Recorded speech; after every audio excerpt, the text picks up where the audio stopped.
loop of Henle descending, thin, ascending, thin and thick, we are in the last part. Okay. Now, in that part we have seen, so if we take a section through that part, you see something like this, and if you blow up one cell, it looks something like this. And there we found that in the tubular side, we have a very interesting system of proteins. What do we call it as? NKCC. What is it? NKCC. Now, NKCC allows it draws the sodium NKCC, okay, chloride, from the lumen into the inside cell, and all that is happening because on the basal side, can you see that pump there? I am doing it on the pump there. Hello. And what is the function of the pump? To make sure that the intracellular sodium is always low. Therefore, there is a gradient, therefore, electrochemical gradient, therefore, the sodium will go in and it will go out from here. So, sodium will go in, sodium will get out, it will get into the interstitial fluid, then into the capillaries, and then it is returned to the circulation. But please remember, where are we? We are somewhere in the, where are we? Thick, where are we? Thick ascending. Thick ascending. Okay. Now please remember, you see, as we go from one part to another part, okay, the profile keeps on changing. So whenever you go to the new profile, you have to remember where we are. Okay. So if I will now directly take you from the thick ascending limb to, I will take you to early distal. Now this is the next part. You again look at that part. In the earlier slide, we were here. So those NKCCs were somewhere here. Now I am no more there. I have moved ahead, and where have I gone? Early distal tubule. Are you with me so far? Please focus, because the things keep on happening very rapidly. Okay, and then you will confuse between a part here and a cell which is not there. Okay, so just be with me. Now this is also a part where the cells are thick. There are plenty of pumps, and a lot of reabsorption is happening there. And here we have again we look at the type of cell here. This is different from that. In what way is it different? Look at this diagram. Whenever we look at the diagram, we ask first question, which is the apical side, which is the basal side. Tell me what is what? As usual, first try to identify the ATP. ATP, is the pump there? Okay, the pump is always on what side? Basal side. So can you see the pump on the basal side? On the apical side, you see a new protein system. Okay, is that protein system NKCC? It's not NKCC. It is just called as, actually it is called as NCC, but it's okay, it is called as sodium chloride symport system. What do you call it as? So if you go to the thick segment, you are having NKCC. You move a little ahead in the tubule, and what system do you have? Sodium chloride symport system. Okay. Now this system is also called as electroneutral. Why electroneutral? One positive, so it's as far as charge is concerned, it's electroneutral. And then this system is also interesting from the point of view of clinicians, because this is a target for yet another type of diuretics.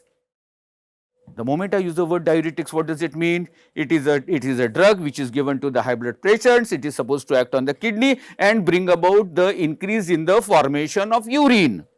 Diuretic, what does it mean? Increase in the formation of urine. Those which were acting on this part were called as what? What diuretics? Very good. What do you call it as? Loop diuretics. Okay. Do you remember the name of that drug? Very good. Okay. And then here we have another category of diuretics which inhibit this type of pump, and we call them as what? Thiazide diuretics. Okay. And they are also, and these two diuretics are very commonly used prescribed by the. Now I have moved ahead from the early distal tubule. Why are we using the word distal? To contrast it with the proximal. Where is the proximal? Immediately after the Bauman's capsule, that is proximal. Okay, then we have gone down the loop of Henle, come up, now we are in the distal. Okay, in the distal, where are we? We are in the late distal. So now we are done with macula densa. Hello, we are done. We have gone ahead and we are in this part. We call it late distal and collecting tubule. And we take a transfer section, and again we find cells. The cells are large. The inner wall is thrown into folds, and there are plenty of pumps. Okay, and in this we find that there are two types of cells. They are very interesting. Two types of cells. Okay, they are called as, number one, they are called as, some of them are called as principal cells and some of them are called as intercalated cells. What do you call them as? Principal cells and what? Intercalated cells. Where you will get them? Well, you get in the late distal and collected, there you will get them there, the two kinds of cells. Okay, and what do they do? Let us see what is the functional role of each. Okay, We are again in that part. Author is using a code. Okay, what code is he using? He is using red and green color. Okay, what is red and what is green? The red ones are what? Principal, and green ones are what? Okay, if you diagrammatic, there is even structurally, even in electron photomicrograph, you can see the differences between the two. Can you see the difference between the two? Okay, which one has more villi? Intercalated. On the apical side will have more villi. Okay, and now we will another 3 slides we will focus on the principal cell. We will talk about just focus on principal cells. They are very interesting because they are the target for a very I will say two more times very important hormone which is called as aldosterone. What did I say? Say that again. Aldosterone. Aldosterone is a hormone in terms of chemistry, it is a steroid hormone, and it is secreted by the adrenal cortex. By what? Adrenal cortex. What are the hormones we are already introduced to which are secreted by the adrenal? Medulla.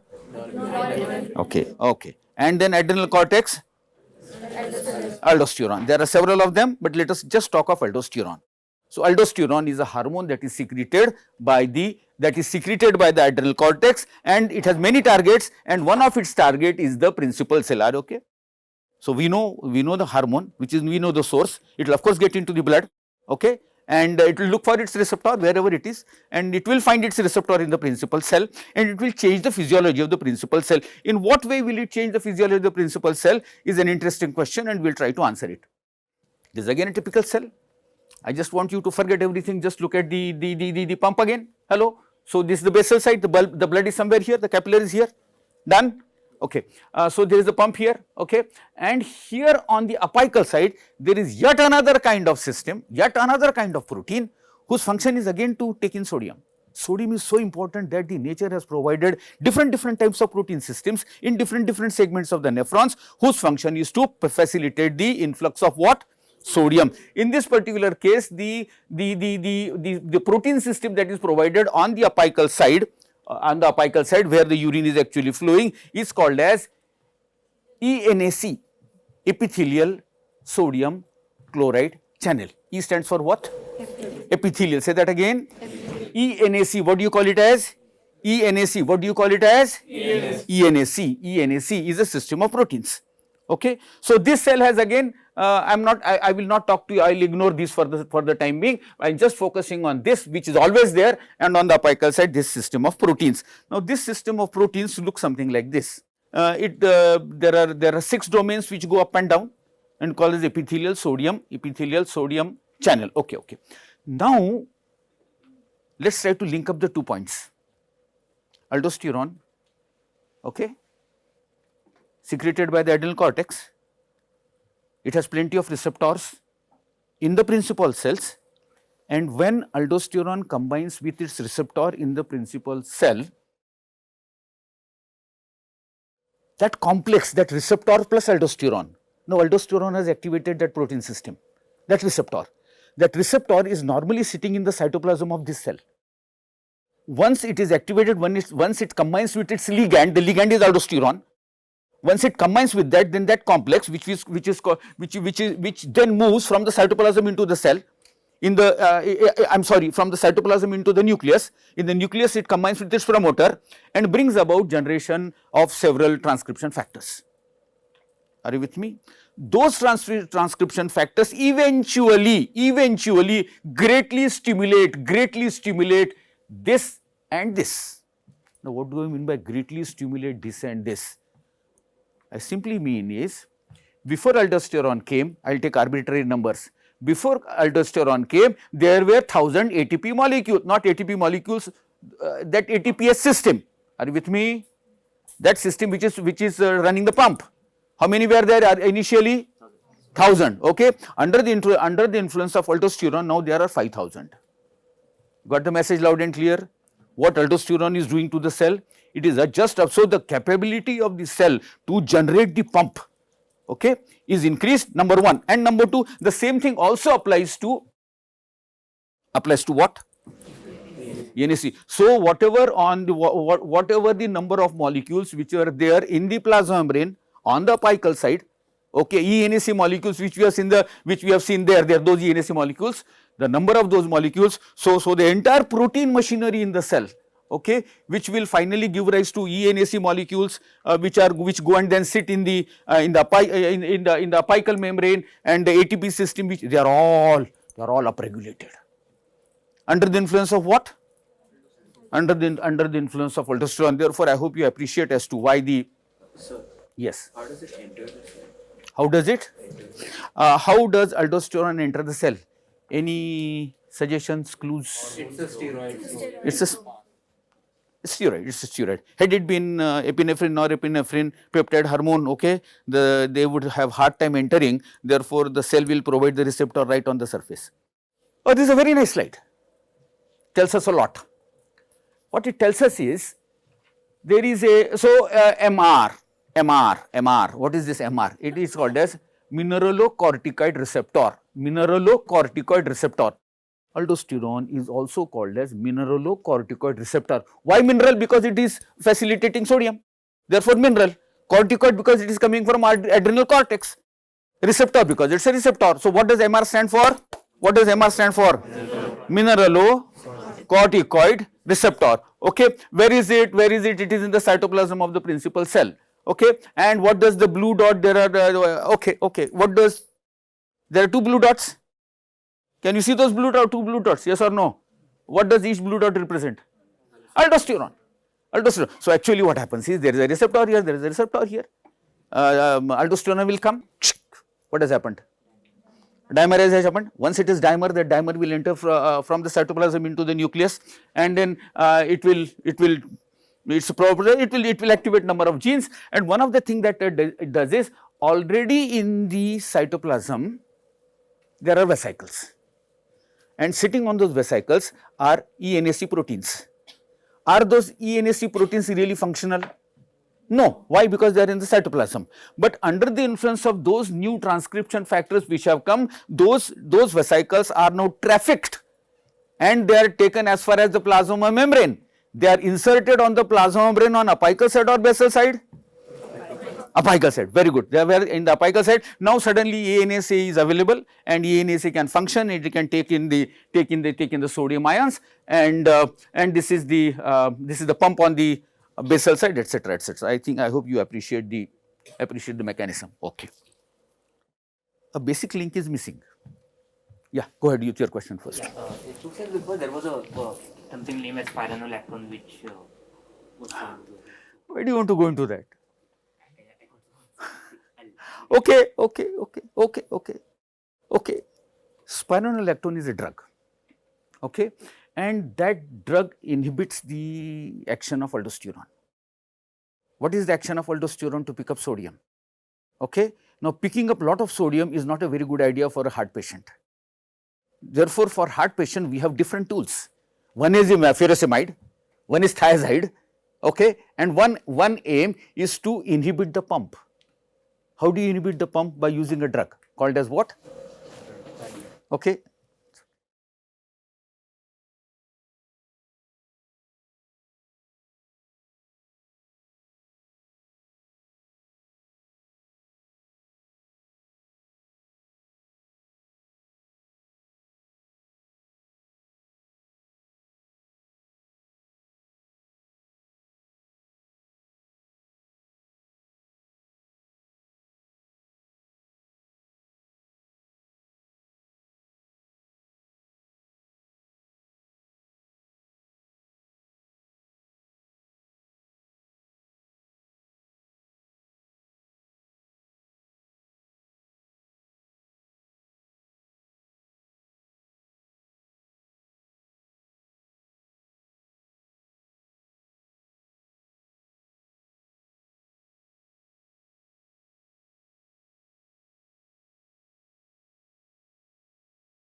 Exchanging for what? Tell me.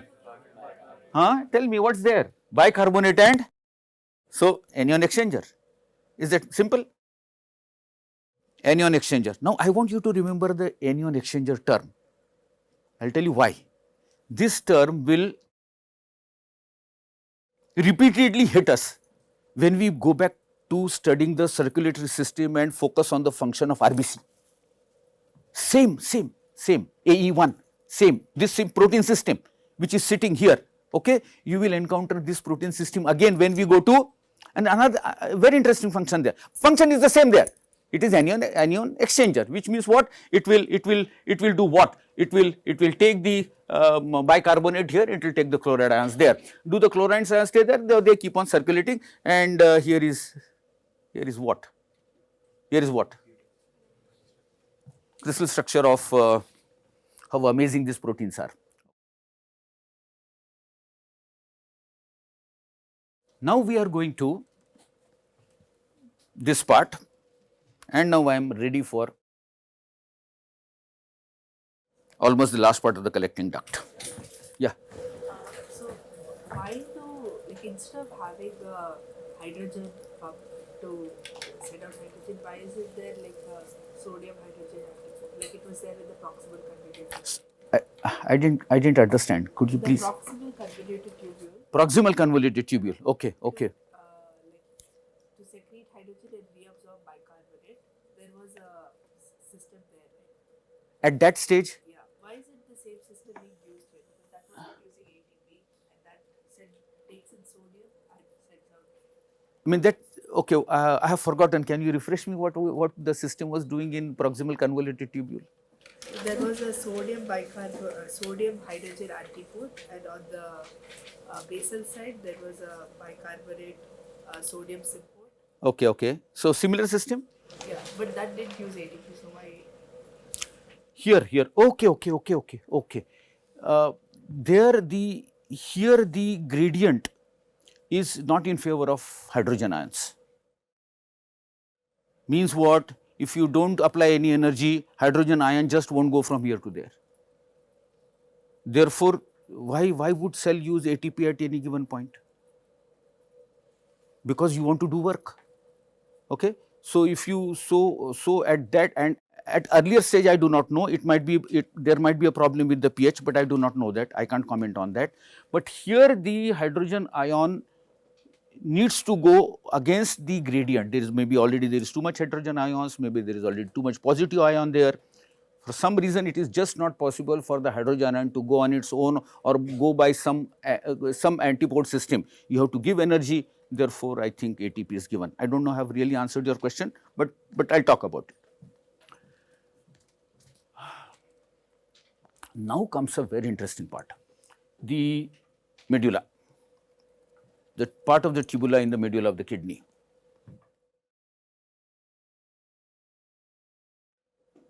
Does it contain aquaporins?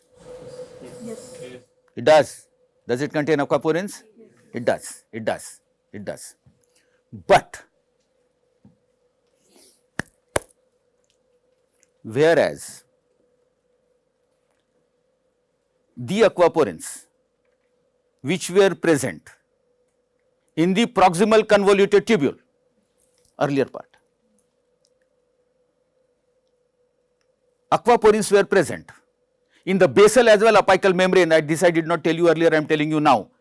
Aquaporins were present in the proximal convoluted tubule, in the apical as well as basal membrane. They are constitutionally there. What do you mean by that? They are always there. They are always there. They are always there. Are you with me so far? Okay. In the case of this part of the tubule, okay, the aquaporin on one side is inserted, it is not there, inserted only under the influence of a hormone, and that hormone is nothing but antidiuretic hormone. Are you getting the story? It's beautiful. Aquaporin is there, they are there, but here no. Here no. They have to be inserted. Okay? They have to be inserted. Why should they be inserted? Well, let's try to find out now. Okay, let's continue with my, yeah. Is it inserted on only a picula basal or? That's a very good question. There are different types of aquaporins. Okay, on one side they are constitutionally there, on another side they are inserted. Let me, okay.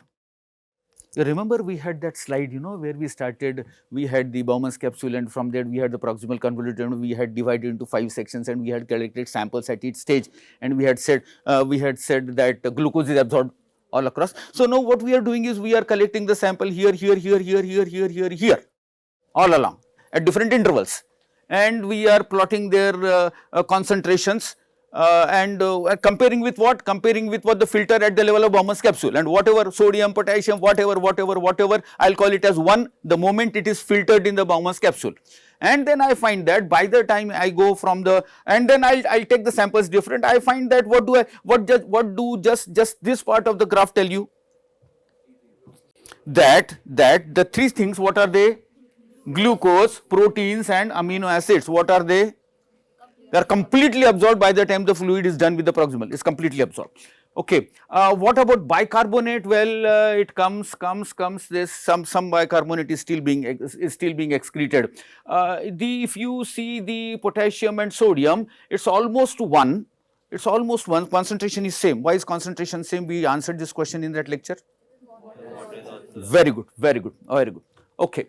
Then it goes up and it comes down. Can somebody explain as to why this is happening at the level of loop of Henle?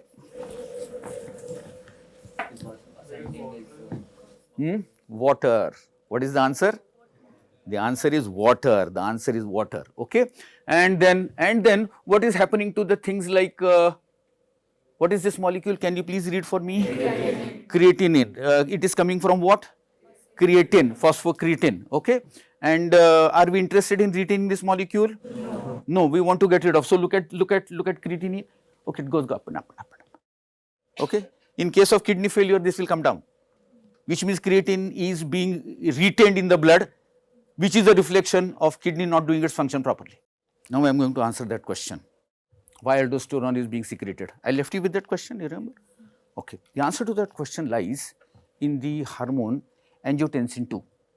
Now, angiotensin II you already know, okay, angiotensin system begins where? Fall in blood pressure, okay, renin, hello, renin, then what is the next word I am going to pronounce? Renin, angiotensinogen, what is the source for angiotensinogen? Liver, angiotensinogen acted upon by renin given rise to what? Angiotensin 1, it goes through which organ? Lungs, which organ? Lungs, acted upon by which enzyme? Is converted into what? Angiotensin II. One of the very interesting targets for angiotensin II is the adrenal cortical cells, and the response is profound release of aldosterone. Okay. So who is stimulating the release of aldosterone? Angiotensin II. Do you get angiotensin II receptors on the cells of the cortex? You do. Okay, so aldosterone will come. Are you with me? So this author tells us as to angiotensin II does many functions. Okay, so a lot of action of angiotensin are okay. We have already seen that angiotensin has direct action on the smooth muscles. Okay, that's also to that improve the blood pressure, increase the blood pressure. Okay, another function is to retain sodium. If you retain sodium, you retain water. Okay, if you retain water, you are again helping to maintain the blood pressure. Are you with me? Are you getting those steps in the logic? Very simple. That's why if you are a high blood pressure, the doctor advises you to do what? Reduce sodium intake. First thing, reduce sodium intake.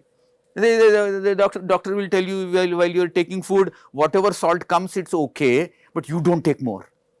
Are you with me? Okay, that is one thing is you don't, it is, I mean, look, even otherwise we take too much salt.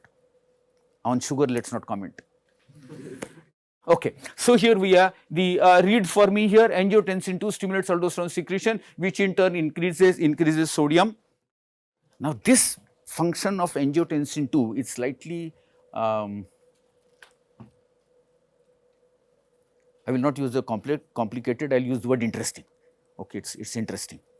Okay. So, we have seen this figure 100 times, that figure. And there is an efferent arteriole, there is an efferent arteriole. On the efferent arteriole, you can see the smooth muscles. These ones. These smooth muscles have receptors for angiotensin II. And in response, I have seen so many smooth muscles have receptors. Here also smooth muscle, they have receptor for what? Angiotensin II. And under that, what are they doing? Constriction. Okay. As a result of constriction, okay, the blood supply. Now, where will the blood from the efferent arteriole go in the peritubular network? So, the blood supply in the peritubular network goes down, the blood pressure goes down. So, in the peritubular network, if earlier pressure was 18 mmHg, it may fall to 12 mmHg. Are you with me? Less blood pressure means it facilitates the reabsorption of material. Hello, are you getting the argument? Okay, and this is how angiotensin II facilitates the reabsorption of material, including sodium. Angiotensin directly also has action on the. Okay. Now, look at the image on the top. There is a shift in the gear. Where are we now? Proximal convoluted. Why am I showing proximal convoluted tube? Because angiotensin, to which I am referring for the first time now in the earlier slide here, angiotensin II, it also has receptors in the proximal convoluted tubule, therefore I have put that slide there. Okay, so angiotensin II has receptors there and also here. Okay. So I take one more cell from the proximal convoluted tubule and I blow it up here. And here I can find that which is the tubular lumen. The lumen is here. The filtrate is going this way. Are you okay there? And of course, this is the ATP. So this is the basolateral side. Now something very funny is happening in this slide. I want to find out how smart you are in detecting that something funny. It's on both of the sides. Both sides. Very good. Very good. Direct contact with the What is on both sides? Wait. Angiotensin what? Angiotensin II. And also receptor. And what is your argument? angiotensin II in the lumen and in the interstitial fluid. Like it is in the blood, right? Yes. Yes. You are right. Absolutely right. How can it bind to it? Like because I think you are right, but I want you to improve. Okay. Go ahead. Improve. so angiotensin II is in the blood Yes, it's in the blood. and it's a peptide, so it's unlikely to get filtered out. So and it cannot go into the interstitial fluid also. So Okay. First of all, no. First of all, why can it not go in the interstitial fluid? It is there in the blood. From the capillary, it can come out. Okay. Okay. One reminder for you. What is the length of angiotensin II? 8 mm. It's a small molecule. It's a small molecule. It can readily come out of the capillary. And having angiotensin II in the interstitial fluid is a matter of routine. I mean, if insulin can go, if insulin 51 amino acids, they'll all go. Okay, no problem there. But the real point is on the other side. How are you getting, do you mean to say that angiotensin II is there in the urine, pre-urine? The answer to that question is yes. It's such a small molecule that it is also filtered. Angiotensin is filtered, it is filtered, okay. So here is a totally absolute new concept in which we are talking about a hormone which is coming not through blood, but through, sounds funny, huh? It's coming through what? Filtrate, which is eventually going to be urine. Okay. So, in the proximal convoluted tubule, and therefore, on both the sides you have angiotensin receptors of different types. What kind of receptor is author talking about? 81, okay, and angiotensin II can combine, and what it does, it stimulates this protein system, and this protein system. Okay. All right. So, we are talking of angiotensin I receptor. It's again a G protein coupled system, driven transmembrane receptor. Okay, you can see actually in this system. Can you appreciate the cortex and the medulla? Can you identify cortex and medulla of the kidney? Okay, in the medullary region, can you see the intense reaction there? Okay, that reaction indicates the occurrence of angiotensin receptor. Okay, you have a label there, and autoregular binding of 81 receptors in the kidney of dog. Okay. So, this is just a summary slide. It tells us about the total amount of sodium that is being absorbed. 67% is absorbed in proximal convoluted tubule, not much action is happening here. 25% is absorbed here, 5% is absorbed, 3%, and etc. So, this tells us as to how the sodium ions are being absorbed, and I will stop now and I will move on to my next lecture, which I hope to. This is, so far we have raised a several number of questions. And most important question was, how does the water move? Osmolarity. How does the water move? Osmolarity. But that is not an answer. How does the osmolarity, how are the changes in osmolarity accomplished? How are the changes accomplished? I mean, you see, yeah, it says osmolarity, that is fine. But how do you, but for that you have to make more osmolarity somewhere, and less, how do you make more osmolarity? Okay, okay, yeah, movement of ions, very good, very good. But that is what we are going to see.